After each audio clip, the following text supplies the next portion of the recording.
Olá, tudo bem? Sejam bem-vindos. Eu sou a Renata Admiral. Está no ar mais um Conexão Legislativa. Hoje a gente vai falar sobre o Dia Mundial da Saúde Mental e o projeto de lei número 176 de 2021, que institui o Programa Estadual de Saúde Emocional para vítimas da Covid-19. Para falar sobre este tema, eu recebo a Ana Colette, que é psicóloga. Seja muito bem-vinda, Ana. Tudo bem com você? Tudo bem, Renata. Obrigada pelo convite. Um prazer estar aqui. Imagina, Ana, eu sei que você já é de casa e eu gostaria de entender que, bom, o Dia Mundial da Saúde Mental deste ano vai cair ainda em meio à nossa pandemia, cai no dia 10 de outubro. E eu gostaria de entender como que a Covid-19 afetou as pessoas de uma forma geral. Então, Renata, infelizmente, aí com a Covid, a gente teve um aumento no número de transtornos mentais, de doenças que afetam aí a qualidade de vida e a saúde mental do indivíduo. Então, a gente precisa falar sobre isso, né? É muito importante a gente poder ter esse espaço para justamente poder mobilizar as pessoas que, por acaso, estejam aí com algum tipo de desequilíbrio emocional, mental, para que elas possam recorrer e pedir ajuda.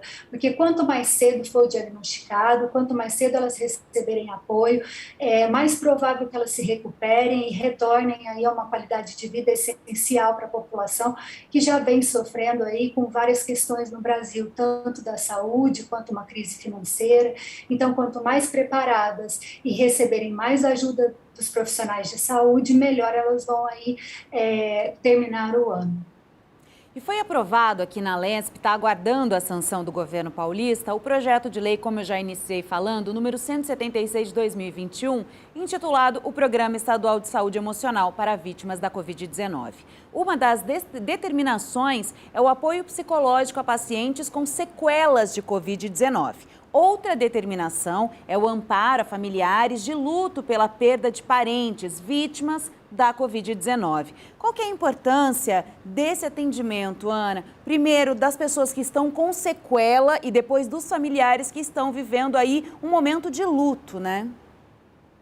Esse atendimento psicológico é muito importante aí para as pessoas que estão com sequela, justamente para auxiliá-las a aderirem ao tratamento. Porque o que acontece, se você estiver perturbado emocionalmente, com nível de ansiedade ou depressão muito alta, vai ser muito difícil você ter aderência ao tratamento e conseguir um resultado positivo. Então, quando você se equilibra emocionalmente e mentalmente, você consegue fazer essa aderência, estabelecer aí os limites que você precisa. Em alguns casos, né, a pessoa não consegue retornar ao trabalho, isso vai demorar um pouco mais, ela vai ter que fazer um repouso aí absoluto de algumas questões que ela gostava muito, então ela vai precisar fazer aí um luto de algumas perdas que ela vai ter. Então esse amparo psicológico, ele é reestruturador aí das emoções e vai possibilitar essa aderência no tratamento. E com relação aos familiares, é extremamente importante, porque se esse luto não for vivenciado e amparado, se essa pessoa não tiver um espaço para que ela possa elaborar tamanha dor, ela pode vir a desenvolver vários transtornos aí, né? E às vezes, em alguns casos, estamos falando de órfãos que ficaram aí, né? Infelizmente, a gente teve muitas crianças, então elas vão precisar de todo esse apoio emocional, até mesmo para se desenvolverem aí mentalmente, emocionalmente, durante as suas vidas. Já que você falou sobre crianças, eu gostaria de entender, pelo que você tem visto, a questão da saúde mental também, das crianças, dos adolescentes, para aqueles que perderam, né, entes queridos, um pai, um tio, uma mãe, um avô, algum parente próximo, né, algum amiguinho. Como que estão estas crianças, estes adolescentes, eles estão conseguindo ter um amparo? Para eles, talvez seja diferente essa questão de saúde mental? Tem diferença do adulto e para essa outra faixa, que seriam as crianças e os adolescentes? Renata, infelizmente o índice aí, né, a gente está com um índice elevado de transtornos mentais afetando as crianças e os adolescentes. devido a toda a pandemia. Então, assim, é bastante diferente, porque o que acontece? O adulto, ele já desenvolveu os recursos emocionais para lidar aí com as adversidades da vida. E a criança, ela ainda está em fase de desenvolvimento, então ela precisa de todo esse amparo para que realmente ela consiga entender o que está acontecendo, se for uma perda aí de um parente querido, né? Ou até mesmo as crianças que não sofreram nenhuma perda, mas que sofreram nenhuma perda familiar, né? Tão importante, mas que sofreram aí perdas emocionais, por exemplo, não puderam se socializar com as outras crianças numa fase tão importante onde ela precisa desse contato com o outro. Então, as crianças e os adolescentes tiveram inúmeras questões de enfrentamento e eles ainda não estão preparados para isso. Eles têm aí uma maturidade neurológica, uma maturidade emocional que ainda não foi constituída. Então, a gente precisa desenvolver vários programas e oferecer apoio a todas as crianças e adolescentes, porque a gente, pelo que eu tenho acompanhado, posso dizer que a grande maioria foi sim afetada de alguma maneira pela situação da pandemia. E é importante, então, esse apoio familiar para procurar ajuda de um profissional, seja uma psicóloga, seja não somente uma terapia, mas talvez, se for necessário, entrar com alguma medicação, ou tal. O que pode ser feito para apoiar essas nossas crianças e os nossos adolescentes? Então, todos os cuidadores, os pais, os professores precisam estarem atentos aí aos sinais que essa criança e o adolescente ele vai demonstrando. Então, por exemplo, a perda de interesse nas atividades que antes ele tinha muito prazer, uma interferência até mesmo na qualidade do sono, ou a criança está dormindo muito ou está dormindo pouco, uma alteração do apetite, se essa criança, esse adolescente está muito nervoso, muito irritado, sem motivação para fazer nada. Esses são alguns dos sinais que, assim que a família ou os cuidadores mais próximos perceberem isso, devem sim procurar uma orientação profissional, pedir um encaminhamento médico. Em alguns casos, a gente precisa mesmo dessa combinação aí de medicamentos e terapia, porque dependendo do estado emocional que essa criança ou adolescente já se encontre, ele vai precisar desse apoio medicamentoso até que ele consiga fazer essa reestruturação emocional. Então, cabe a todos os pais, os adultos responsáveis, que fiquem aí observando o comportamento dessas crianças para que possam possibilitar para elas o mais rápido possível aí esse apoio e um lugar onde elas possam entender o que está acontecendo, por que elas perderam aí esse prazer, essa motivação e se reestabelecerem novamente. E, doutora Ana, quais são, assim, as maiores causas, né, dessas questões mentais, desses abalos mentais aqui no Brasil, assim? Quais são as doenças mais diagnosticadas?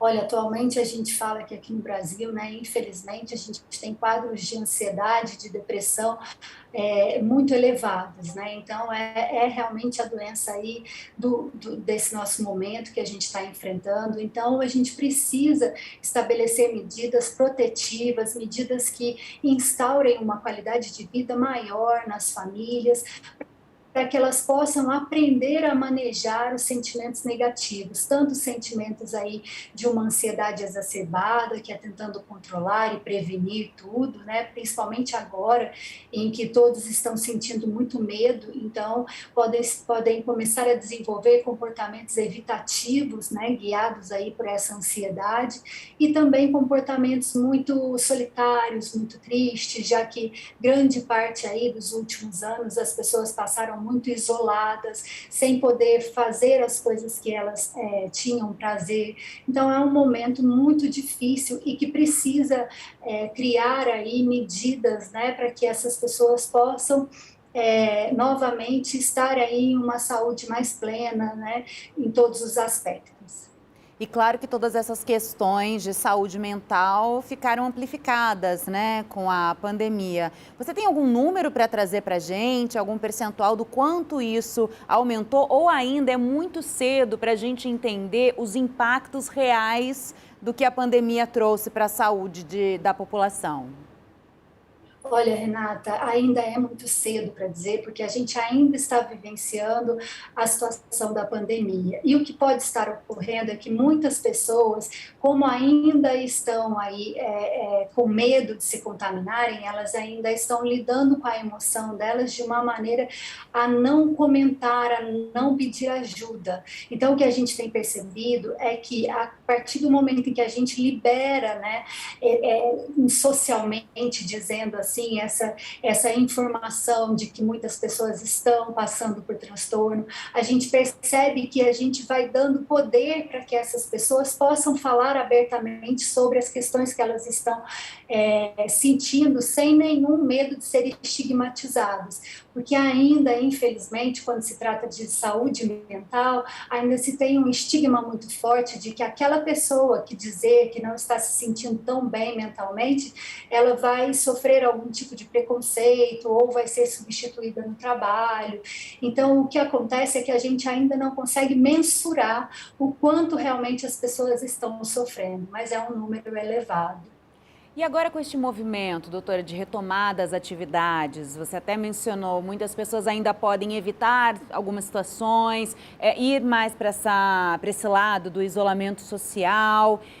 Então, pelo que eu entendi da fala que você trouxe, nós não estamos preparados, né? Porque não é uma coisinha que nós vamos virar uma chave, que hoje estamos todos enclausurados e amanhã todos podemos. Como que vai ser essa transição, então? Como fazer essa transição ser menos dolorosa possível? Então, para que essa transição ocorra de uma maneira mais saudável, a gente vai precisar o tempo todo estar questionando como estamos nos sentindo. Então, se a gente começa a perceber que a gente não está muito seguro ainda com relação ao contato com o outro, né? Muitas pessoas começaram a desenvolver aí questões de evitação mesmo, né? Social. A gente teve uma restrição, mas isso algumas pessoas desenvolveram um distanciamento ainda maior. Por exemplo, aquelas que tinham acesso ao recurso tecnológico e que poderiam manter o contato, muitas das vezes em uma atitude defensiva, com medo de vir a perder aquele familiar, ela prefere evitar o contato. Então, muitas pessoas se isolaram ainda mais, né, mesmo tendo recurso tecnológico. Tudo isso a gente sabe que talvez motivadas aí por um grande medo da perda. Então, a gente vai precisar promover para essas pessoas um espaço terapêutico em que elas possam agora elaborar todo esse medo que elas sentiram e construir novamente uma relação de confiança com o ambiente, uma relação de confiança com o outro, né? A gente viu que essa confiança na vida, vamos assim dizer, foi muito abalada. Então, as pessoas que os outros familiares ou amigos notarem que estão tendo alguns sintomas assim, estão evitando ainda mais, é preciso falar com ela, orientar para que ela possa procurar um profissional e elaborar todo esse medo, provavelmente, que ela esteja sentindo. Isso é dentro de casa, dentro do ambiente familiar. Como é que o ambiente profissional pode ajudar o seu colaborador a se sentir não somente seguro, mas apoiado, caso ele tenha em algum momento uma crise de ansiedade dentro do próprio trabalho? Porque daí imagino que muitas pessoas vão evitar até ir até o trabalho com medo da falta de apoio, né? Se dentro das empresas deveria ter essa equipe de suporte, qual que é a visão? Sim, Renata, essa equipe de suporte dentro de uma empresa ela é fundamental, tanto para prevenção e para promover também uma qualidade de vida, como justamente para tornar lícitas as emoções. O que isso significa? Saber que as pessoas são regidas não somente pelos pensamentos, mas também pelas emoções. Então, ter esse espaço dentro da profissão, né, ter esse espaço dentro de uma empresa, vai possibilitar com que essa pessoa possa contar como ela está se sentindo, sem medo de como ela vai ser rotulada. E isso, com certeza, vai trazer aí uma relação, um vínculo com essa empresa muito maior, né? Ela vai conseguir estabelecer uma relação mais profunda de admiração por essa empresa e de se sentir protegida nesse ambiente profissional. Então, assim, o que a gente tem recomendado, né, é que sim, as empresas invistam em profissionais de saúde para que eles possam restabelecer aí essa segurança e criar um espaço onde as emoções possam ser elaboradas e comentadas. E para essas pessoas, a gente falou um pouquinho dos sintomas em adolescentes e adultos, e adolescentes e crianças, desculpa. No caso dos adultos, falamos também sobre algumas formas de demonstrar que algo não vai tão bem. Mas existe alguns sintomas mais silenciosos que a gente tem que dar uma aprofundada, entender um pouco mais, prestar atenção nos detalhes, que aquela pessoa não está nos contando tudo e que realmente ela está vivendo um momento de agonia, de angústia? Sim, Renata, a gente teve aí nos adultos, né, transtornos muito graves, como, por exemplo, a síndrome de burnout, que é esse esgotamento mental, profissional aí, né, que ocorreu devido às pessoas estarem em home office, estarem assumindo diversas posições, né, tendo que cuidar da casa, tendo que cuidar do trabalho, tendo que cuidar dos filhos. Então, as pessoas começaram a ficar muito irritadas, sob uma forte pressão aí do estresse e não conseguiram manejar. Então, como é que se percebe isso? Justamente quando a própria paciência das pessoas nas relações que antes eram bem construídas e bem elaboradas começou-se a modificar. Então, por exemplo, um pai que sempre foi muito carinhoso, de repente começa a ficar aí mais ausente, não consegue conversar, se comunicar com esse filho ou com a sua esposa, né? Provavelmente ele pode estar aí sofrendo de algum transtorno calado, porque às vezes preocupado com a situação financeira, ele sendo o provedor ou a mulher sendo a provedora. Então realmente esse adulto ele ficou aí cercado de inúmeras pressões, né? E a gente pode ver isso através desse comportamento dele que provavelmente vai estar afetado. Então ele pode estar muito irritado, com atitudes compulsivas, por exemplo, a gente sabe aí, né, infelizmente, do uso de drogas e de substâncias químicas aí, do próprio álcool, o quanto isso está elevado. Então a gente não pode naturalizar essas mudanças, né? A gente precisa entender que essas mudanças todas ocorreram talvez por alguma demanda emocional, e então a gente precisa atuar sobre elas para que esse ser possa se reestabelecer e voltar a ser aquela pessoa integrada, sem aí o auxílio dessas drogas, por exemplo, né? Outra questão que apareceu muito, Renata, nos adultos, né, foram o estresse pós-traumático, né, o que a gente aí enfrentou, muitas pessoas começaram mesmo a desenvolver aí sintomas de estresse pós-traumático. Então, como é que a gente observa isso? A pessoa, ela não está tendo problemas de memória, não consegue articular o raciocínio dela, tem pesadelos, terrores noturnos. Esses são alguns dos sintomas que a gente precisa ter um olhar diferenciado e começar a conversar com essa pessoa na possibilidade dela procurar aí um profissional de saúde. E por que, doutora? Eu tenho essa pergunta já há muito tempo assim na minha cabeça. Se a gente aqui no Brasil temos altos índices de ansiedade, de depressão, dessas síndromes, desses transtornos, por que é tão difícil ainda reconhecer, né, para o próprio indivíduo, reconhecer que passa por aquilo como milhares ali próximos dele? Por que tanto preconceito? Por que tanto tabu? É só falta de informação? Não, Renata, eu acredito que não seja falta de informação, mas seja uma questão ainda cultural que a gente, infelizmente, presencia na nossa sociedade, né? Então, por isso, até a importância do dia 10/10, né? Que a gente fala sobre o dia da saúde mental, porque ela vem aí justamente para quebrar esses estigmas, para mostrar que o ser humano é um ser complexo. O que isso significa? Ao mesmo tempo que ele ama, ele odeia, ao mesmo tempo em que ele sente raiva, tristeza, ele sente alegria e amor. Então, fazer um manejo de todas essas emoções, né, exige desse ser aí habilidades muito específicas. E fica parecendo que nós, atualmente, vivemos numa situação aí, inclusive com as redes sociais, que parece que todas as pessoas estão muito felizes, estão sempre bem. Então, essa pessoa que começa a sentir que não está bem, ela tem medo de não ser mais pertencente, talvez, a esse grupo. que quando ela falar a tristeza ou a angústia que ela esteja sentindo, que ela não tenha quem acolha.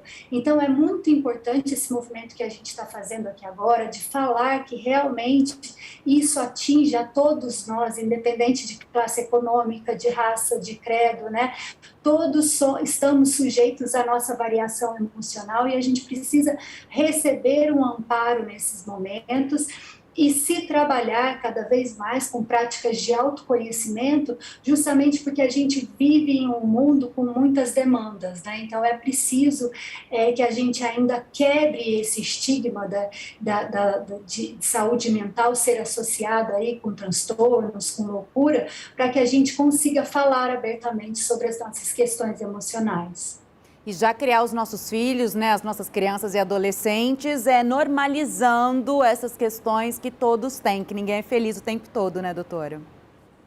Exatamente isso. A gente costuma falar que é preciso também ter uma educação emocional, né, onde se possa dialogar sobre as emoções e sobre o quanto elas impactam o nosso dia a dia, né? E as crianças, aí, se elas puderem crescer em um ambiente onde se é permitido expressar, né, toda a raiva, todos os sentimentos que são tidos aí, colocados pela nossa sociedade como não podendo senti-los, né? Se essa criança entende que a questão não é ela não sentir, mas é o que ela vai fazer com o que ela está sentindo, nós com certeza vamos ter um ganho aí para a nossa sociedade gigantesco.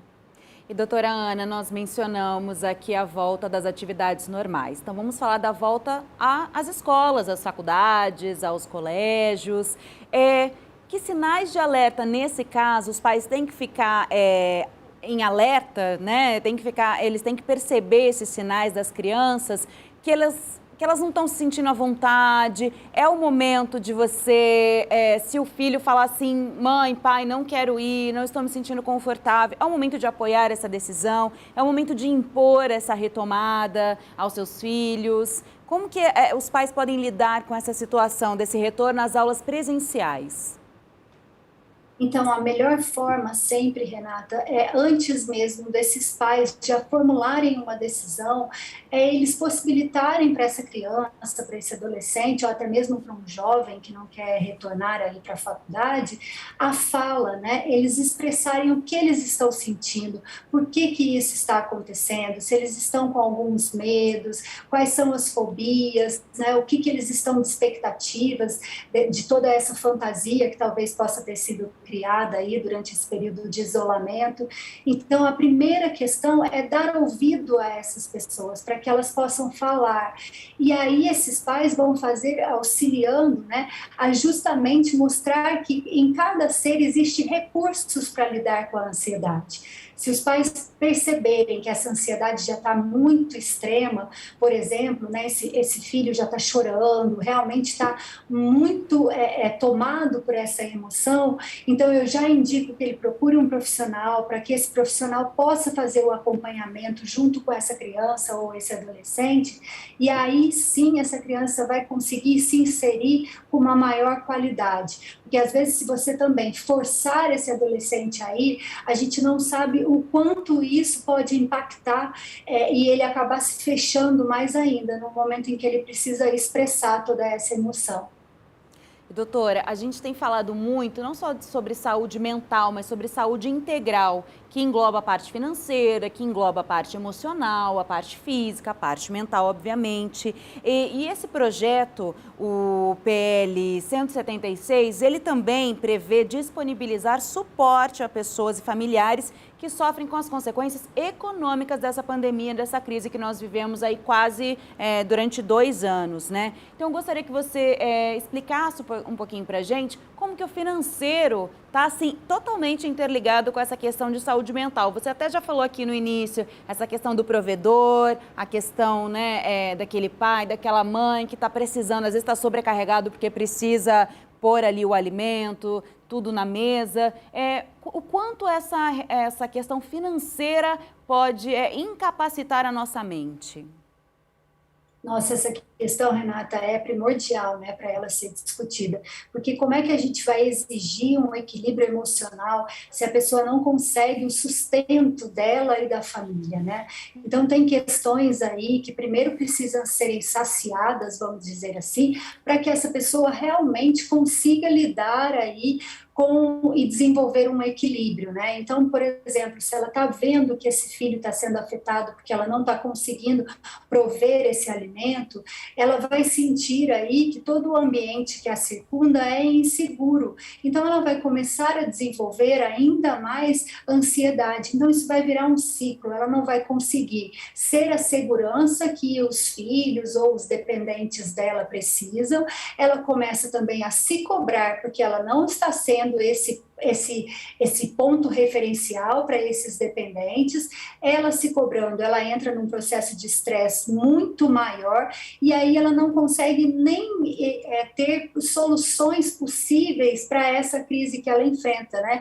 Muitas pessoas falaram, a pandemia, as pessoas precisam se reinventar, mas para elas poderem se reinventar, elas têm que ter pelo menos aí uma saúde emocional muito bem desenvolvida, para que ela possa ter criatividade para lidar com as adversidades.